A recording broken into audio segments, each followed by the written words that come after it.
Probably give them. Welcome to the Shtick, our first podcast, and I'm so pleased to have someone from warmer in Canada, Becky Braunstein, comedian and actor, and I'm a big fan. I see her stuff on Instagram.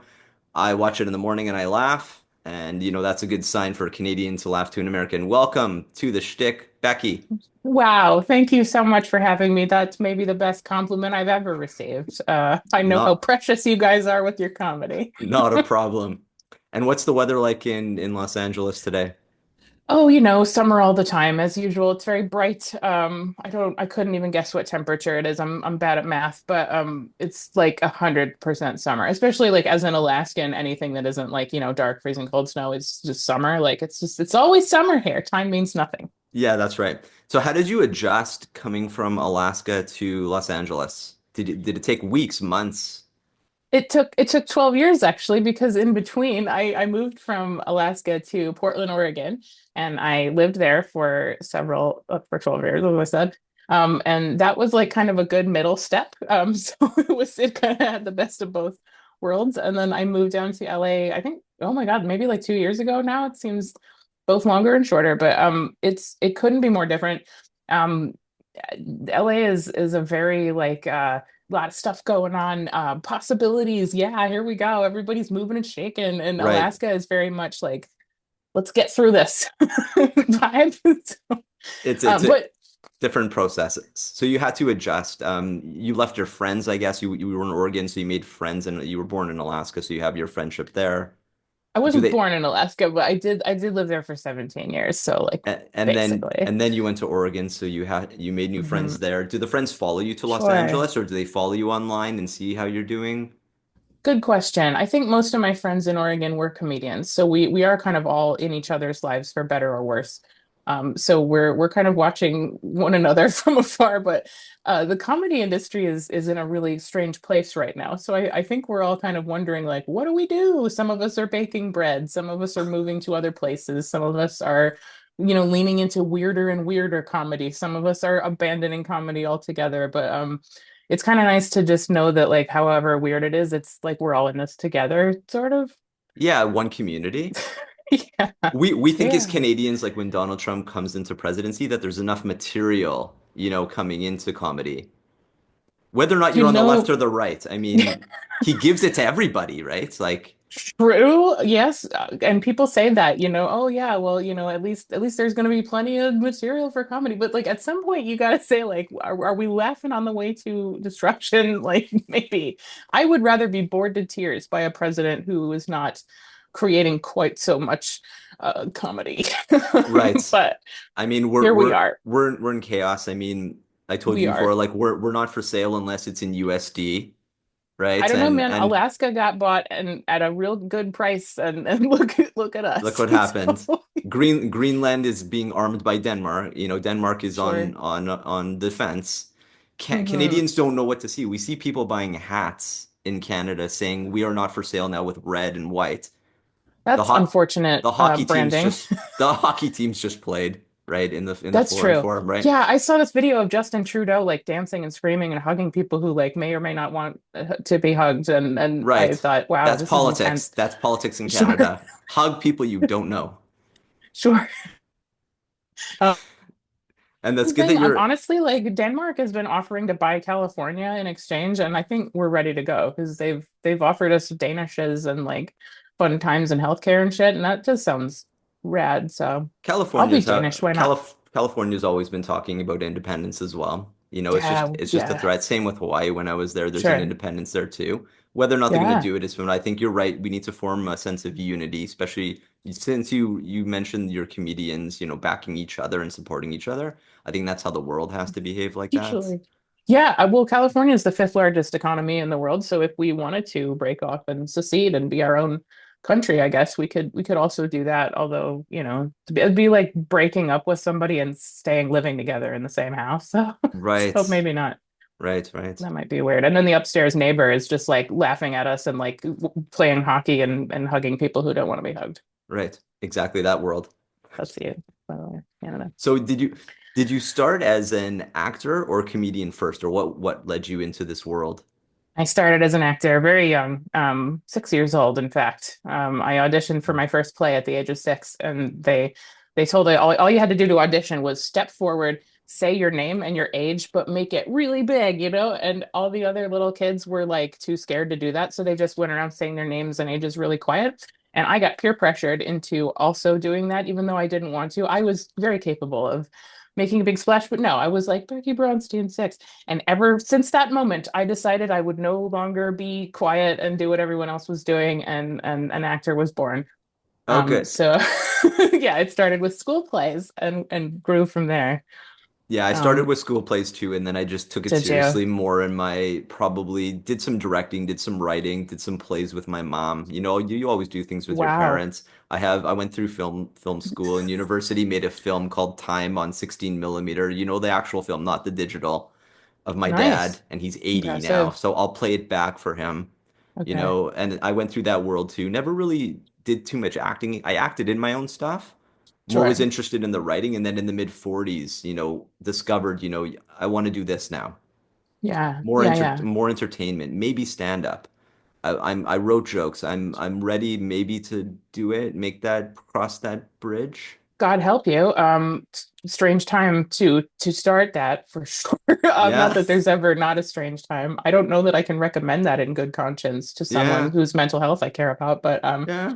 yeah, My no, it is a possibility. I have a Jewish controlling mother and my wife is Yeah. OCD, so Now I'm we're caught talking. in the middle. I'm equilibrium, You're set. You're right? you're I'm set for right life. there. Yeah. You know that Um, you make appointments for every your dental, your medical. Still, the Jewish mother will still text you about them. oh God. It's like Yeah. you Before, during, after, and every right. day thereafter until have you heard anything? Do you know anything? Yeah, I don't know what that's like. So you have that too. Sure It's like do. developing a sticky note, writing on it, and then it talks to you. Yeah. Could be a new invention, It's the right? Microsoft paperclip, except like Live, for like every single thing that happens to you in your life. which would be It's like, insane, no, it's right? nice. Like it's nice to be cared about. It's nice to be loved. Oh, for They sure. worry, I get it. I worry about other people, like Are they, it passes on. are your parents with you in there too? In LA, no, no, no, no. They still live in Alaska, actually. Okay, so how's the communication like? Is it Um, like, my mom calls me a lot. She'll call me or text me like every day, basically.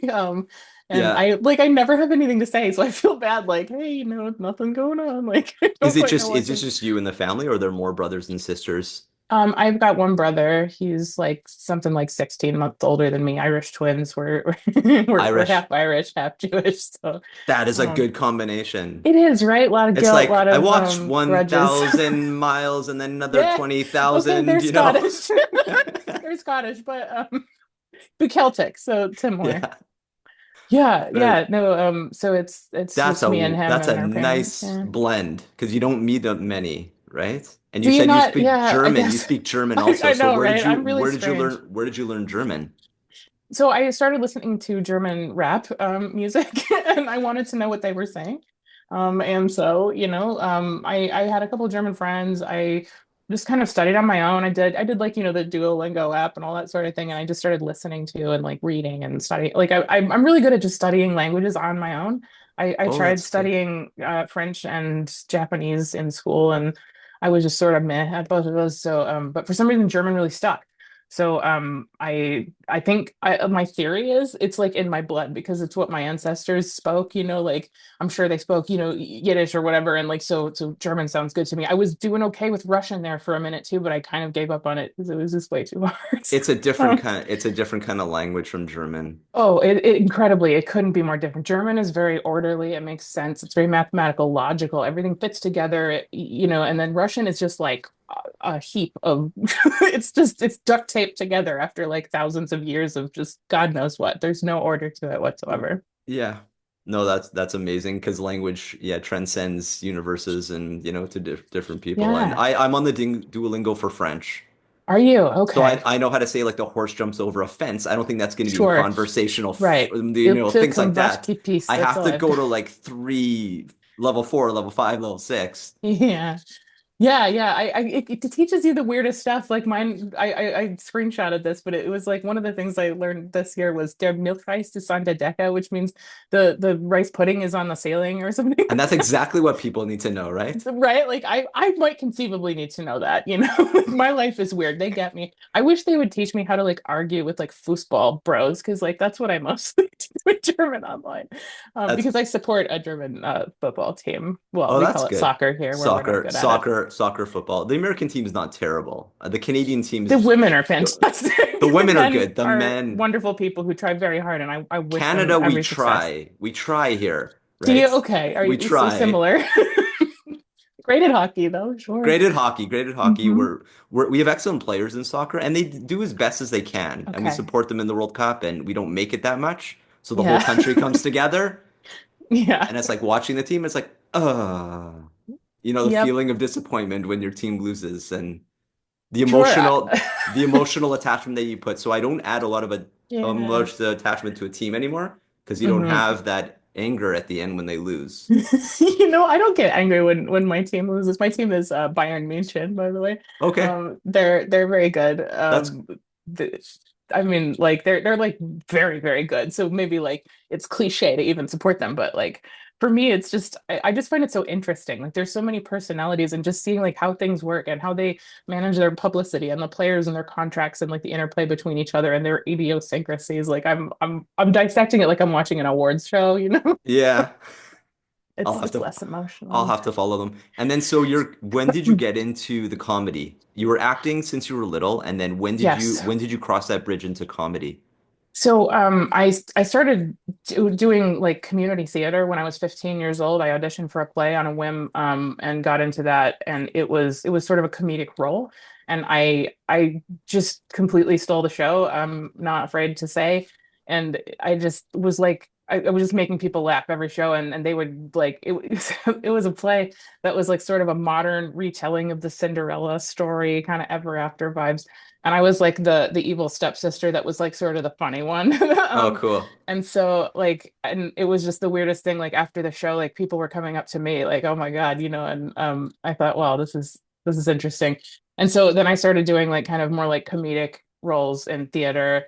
And then after, in college, like I majored in theater, I was doing all the like comedic roles again, and like I did some sketch comedy, and then moving back to Alaska, all we had was improv. There wasn't stand up at all yet, so I didn't even know that was something you could do. So I joined an improv troupe called Scared Scriptless, and we sold out every show because Alaska is Wow. starved for entertainment, but they Oh they yeah. they loved improv, so like that's what we did. And then when I moved to Portland, that's when I started doing stand up because I wanted to be a lone wolf, not a Right. team player.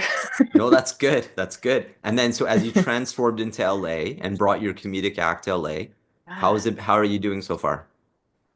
You know what? When I moved here, it was exactly when the strikes happened. So, Oh, perfect and timing, Becky. yeah, killer. I am a SAG actor, and Yeah. I was like filming some TV shows. Like I was on Shrill, I was on Chad Yeah, Trinkets, like some I really cool saw. shit when I was I in saw. Portland. Yeah. And Portland film and TV was just really going, and then it sort of dried up. So I thought, okay, maybe it's time to move to LA, right? Take the next step. And literally, my feet get on the ground, and it's like, well, writer's strike, actor's strike, and then the Oh, industry kind of collapsed a little bit. So, um, like I don't quite know how to. Comedy is still going, but comedy is also having a very hard time right now. We're in a bit of a valley, but I'm hoping for a peak. what's happening with comedy in your own perception? It's moved very much online to where most comedy is consumed now in like 90-second snippets on Instagram or TikTok.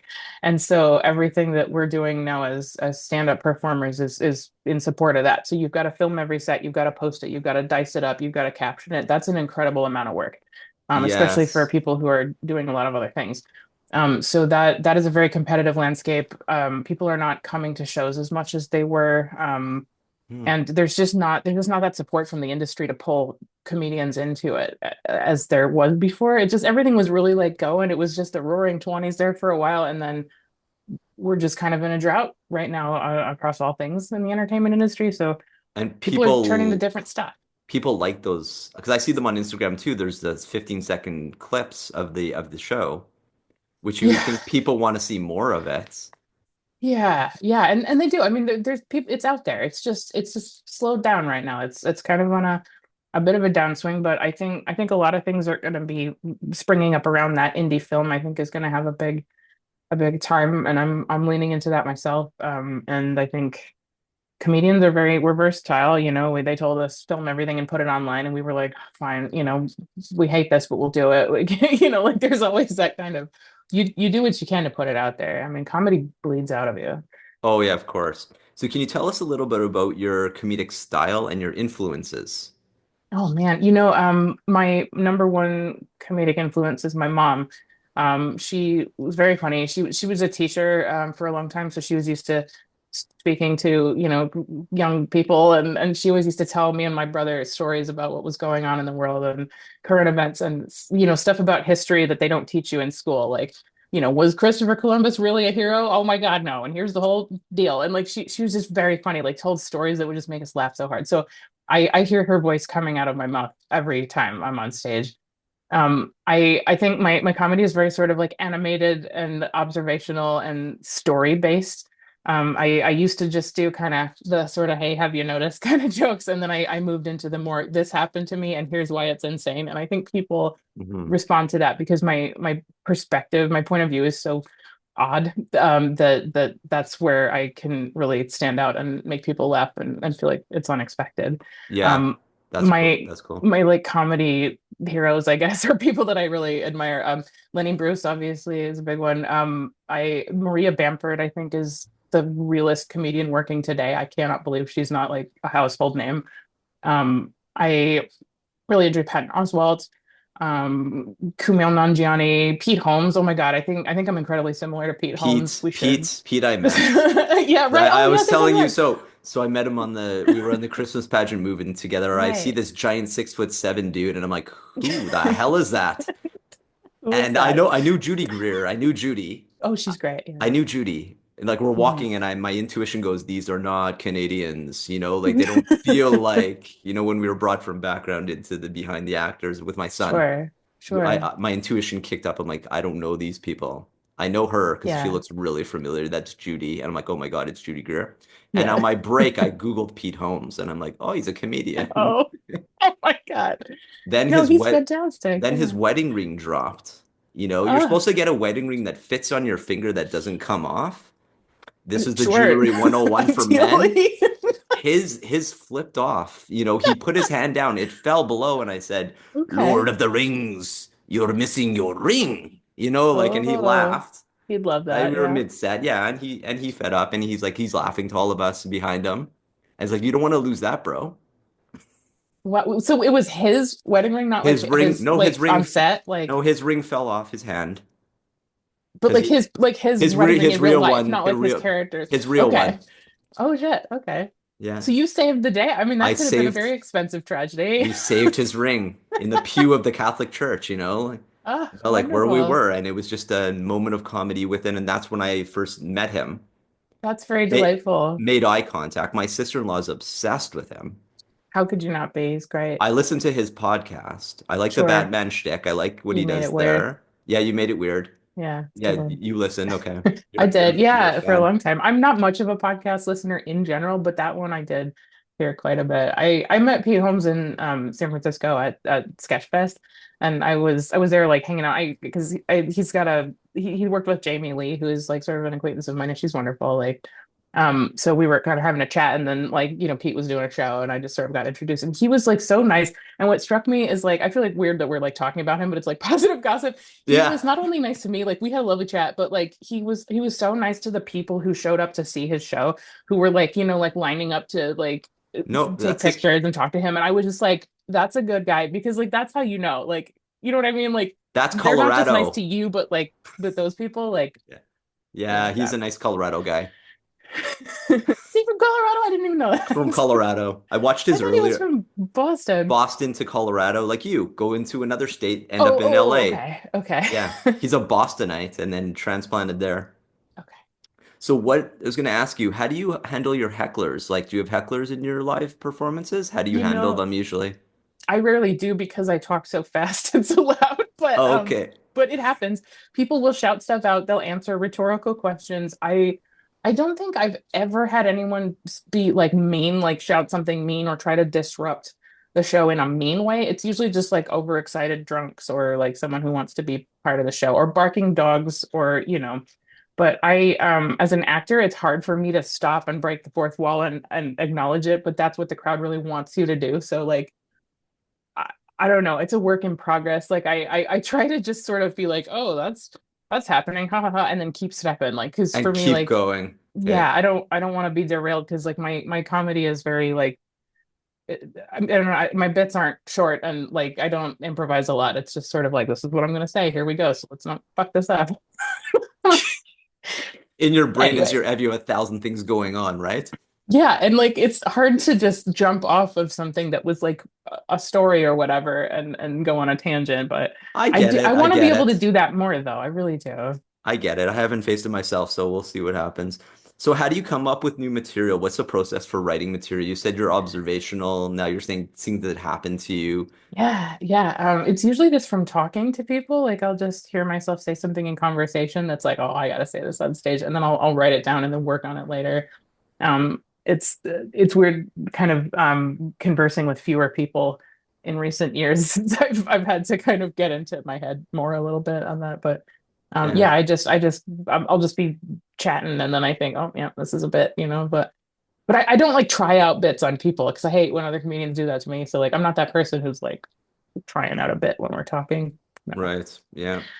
And have you had a bad show? How have you dealt with it? How did you rebound? I guess when you first started, did you have any bad shows to But in he has yourself? bad shows. To yourself. Um, I mean, that didn't feel right, or you didn't connect with the yeah. audience. Not all the So jokes landed. of course that happens a lot. I think my worst show ever to this day was when I was going through cancer treatment. I had Right. to go off the medication that keeps me alive, for lack of a better description. And I had to do that for a couple of weeks to get radiation treatment. So I was so run down that I was like barely functioning. My eyes were barely opening. I was so sick. I just like because I was missing a thyroid, which like keeps you, it sort of powers your body. So I saw. Yeah. r running down the batteries, right? And I had a show and I was just doing a 15-minute set somewhere in Portland in a bar, but like for some reason I didn't cancel it and I really should have. But I thought I have to do every show, I have to hustle. I had this weird like, oh, I got to do everything, work ethic. And I went Hmm. up and did the show to just complete silence, like complete ears ringing silence. And then I was like, all right, well, I guess that's it. And I just Internal walk off the stage comedy. like this They were was not internally laughing, and it's so funny it couldn't come sure. out. No, it was just I imagine just a corpse like going up on stage and trying to tell jokes. Like it was sad and I shouldn't have done it, but I learned That from that. that's Sometimes you just have to cancel the show, man. that's your drive. I mean, you learn as you go, I guess. That's the most important thing. Which leads me Yep. to the next question is what do you think the most important quality for a comedian to have? What are they? Persistence. Because every second of every day, the everything about comedy is going to try to shove you back down the mountain that you are going to be climbing for the rest of your life if you decide to become a comedian. So, and that is whether you're really good at it, whether you're not really good at it, whether you have a dream, whether you don't. Anyone who does comedy for in a long term has got to be the most persistent person on earth. It's an industry that most not most that many people do not care about. It's a pursuit that yields very little to no money. It's something that takes up an incredible amount of time versus what you're actually getting out of it. So you have to almost be stupid to keep going. But Yeah. if you're meant to be a comedian, then you can't do anything else. So it's yeah, it's like insane, ridiculous, stupid persistence. No, that's good. It's just like acting. Never Yeah, quit. yeah, yeah. You don't take comedy lessons, obviously, in a group, or do you? You can, You can. but not. I mean, you can take Not the like same as stand-up acting. classes. You can take improv Yeah. classes, like, Improv classes. but they can't teach you to be funny. No. No. No. You have to have that genetics for Yeah, I sure. think you do. And my final question, and you've been lovely. Thank you so much for You as your well. opening This your is very life. And nice. Yeah, what advice man. would you give to aspiring comedians and actors, like the ones that are entering into the world? What advice would you give them? I am resisting with every cell in my body the urge to say don't do it.